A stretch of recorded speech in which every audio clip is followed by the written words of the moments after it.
Government ಜಿಂದಾಬಾದ್ ಬೇಕೇ ಬೇಕು. ಸ್ನೇಹಿತರೆ, ಇವತ್ತು all India democratic student organisation Kalaburagi ಜಿಲ್ಲಾ ಸಮಿತಿಯಿಂದ ಇವತ್ತೇನು ಇಡೀ ಜಿಲ್ಲೆಯಲ್ಲಿ ನೋಡ್ತಾ ಇದ್ದೀವಿ, ಸುಮಾರು ಇವತ್ತು ವಸತಿ ಶಾಲೆಗಳಲ್ಲಿ ಏನು ಮೊರಾರ್ಜಿ ದೇಸಾಯಿ 2 ತಿಂಗಳಿಂದ ಕಂಟಿನ್ಯೂಸ್ ಆಗಿ ಇವತ್ತು ಊಟದ್ದು ಮಕ್ಕಳು ಅಸ್ತವ್ಯಸ್ತ ಆಗ್ತಿದ್ದಾರೆ. ಶಾಲೆಗಳು ಸ್ಟಾರ್ಟ್ ಆಗಿ ಇವತ್ತು 2 ತಿಂಗಳು 3ನೇ ತಿಂಗಳು.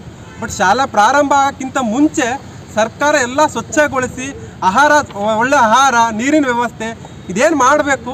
ಇಲ್ಲಿ ಜಿಲ್ಲಾ ಅಧಿಕಾರಿಗಳು ಇವತ್ತು ಫೇಲ್ಯೂರ್ ಆಗಿದ್ದಾರೆ. ಮೊನ್ನೆ ದಂಡೋತಿಯಲ್ಲಿ, ಚಿತ್ತಾಪುರ ತಾಲೂಕಿನ ದಂಡೋತಿಯಲ್ಲೂ ಕೂಡ ಆಹಾರದಲ್ಲಿ ವಿಷಪೂರಿತ ಆಗಿ ನೀರಿನಿಂದ ಸಮಸ್ಯೆ ಆಗಿ ಅಲ್ಲಿ 20ಕ್ಕೂ ಹೆಚ್ಚು ವಿದ್ಯಾರ್ಥಿಗಳು ಇವತ್ತು ಅಸ್ತವ್ಯಸ್ತವಾಗಿ ಎಷ್ಟೋ ಜನ ಸ್ಟೂಡೆಂಟ್ಸು ಭಾಳ ಏನಂತಾರೆ ಆಘಾತದಲ್ಲಿದ್ದರು ಅವರು. ಇದು ಪರಿಸ್ಥಿತಿ ನೋಡ್ತದೆ. ನಿನ್ನೆ ಬಿಟ್ಟು ಮೊನ್ನೆನೂ ಕೂಡ ಕರ್ಜಿಗೆಯಲ್ಲಿ, ಅಫ್ಜಲ್ಪುರ ತಾಲೂಕಿನ ಕರ್ಜಿಗೆಯಲ್ಲಿ 50ಕ್ಕೂ ಹೆಚ್ಚು ವಿದ್ಯಾರ್ಥಿಗಳು ಇವತ್ತು ಅಸ್ತವ್ಯಸ್ತ ಆಗಿದ್ದಾರೆ.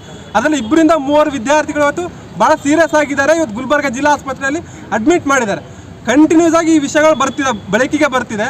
ಮನೆ ವಿಶ್ವವಿದ್ಯಾಲಯಲ್ಲೂ ಕೂಡ, ಯೂನಿವರ್ಸಿಟಿಯಲ್ಲೂ ಕೂಡ, ಹಾಸ್ಟೆಲಲ್ಲೂ ಕೂಡ ಏನಾಗಿದೆ, ನೀರಿನ ಟ್ಯಾಂಕಿಯಲ್ಲಿ ಹಲ್ಲಿ ಬಿದ್ದು ಅಲ್ಲಿರುವಂಥ ಸ್ಟೂಡೆಂಟ್ಸು ಕೂಡ ಅಸ್ತವ್ಯಸ್ತ ಆಗಿದ್ದಾರೆ.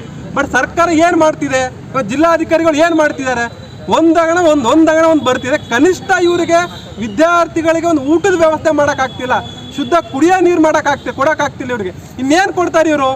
ಇವತ್ತು ಅಲ್ಲಿ ಬರುವಂಥ ಎಲ್ಲ ವಿದ್ಯಾರ್ಥಿಗಳು, ಬಡ ವಿದ್ಯಾರ್ಥಿಗಳು ತಮ್ಮ ಜೀವನದಲ್ಲಿ ಕನಸಿಟ್ಕೊಂಡು ಓದಬೇಕಂತ ಬರ್ತಾರೆ. ತಂದೆ ತಾಯಿಗಳು ಎಲ್ಲ ಬಿಟ್ಟು ಅವರಲ್ಲಿ ವಸತಿ ನಿಲಯಲ್ಲಿ ಇರ್ತಾರೆ. ಯಾರು ಗ್ಯಾರಂಟಿ ಇದಕ್ಕೆ?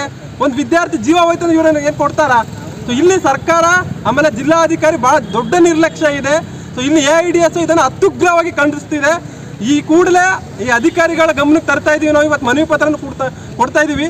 ಸರ್ಕಾರ ಇಮಿಡಿಯೇಟ್ಲಿ ಕ್ರಮ ತಗೊಳ್ಳಿಲ್ಲ ಅಂತಂದರೆ ಮುಂದಿನ ದಿನಗಳಲ್ಲಿ ಭಾಳ ದೊಡ್ಡ ಹೋರಾಟ ಬೆಳೆಸಬೇಕಾಗುತ್ತೆ. ವಿದ್ಯಾರ್ಥಿಗಳ ಏನಾದ್ರು ಪ್ರಾಣಹಾನಿ ಏನಾರು ಆದರೆ ಅದಕ್ಕೆ ಅಧಿಕಾರಿಗಳ ನೇರ ಹೊಣೆ ಆಗುತ್ತೆ ಅಂತೇಳಿ ಈ ಮೂಲಕ ಆಗ್ರಹಿಸ್ತಾ ಇದ್ದೀವಿ. AIDS ಜಿಲ್ಲಾಧ್ಯಕ್ಷರು ತುಳಜಾರ ಮೆನ್ಕೆ.